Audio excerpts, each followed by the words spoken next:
Good morning and happy Wednesday. I hope you're having a great week. And if not, I hope that you're in prayer.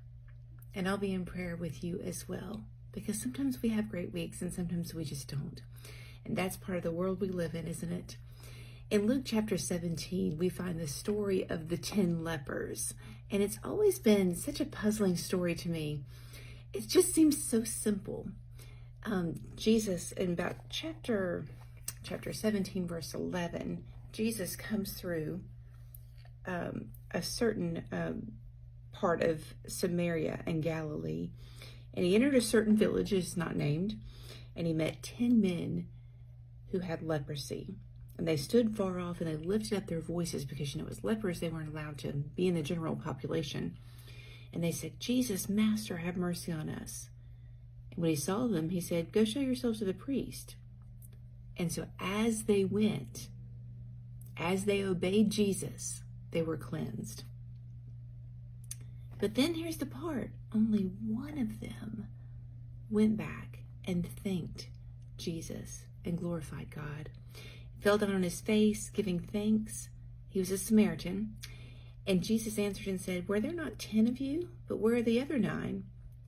Were there not any found who returned to give glory to God except this foreigner?" And he said, "Arise and go your way. Your faith has made you well."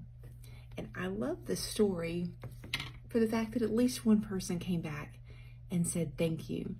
As a teacher in my career, which has been a fairly long career, I think anything over 20 years is a long career, right? I have found that from time to time I'll have a student or former student that will say thank you or write a thank you note or say that you impacted me in a certain way.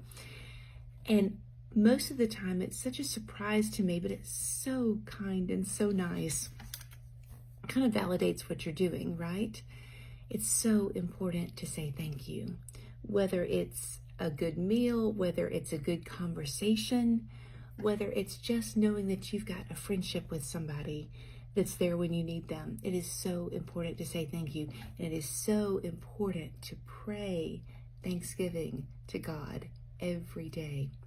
And one of the reasons that I think, one of the ways that I think that makes it easier to do that is to really think about what God has done for you.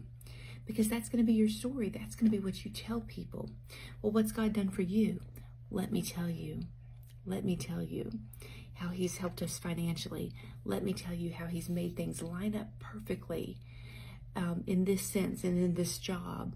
Let me tell you how the people he's brought into my life that helped me when I needed it. Let me tell you the circumstances I went through and thinking, why in the world am I having to go through this? And then years later was able to help somebody else go through that very same thing because I knew what they were going through. Let me tell you about how he sent his son. Let me tell you about how broken I was and how he came and fixed me and saved me and redeemed me.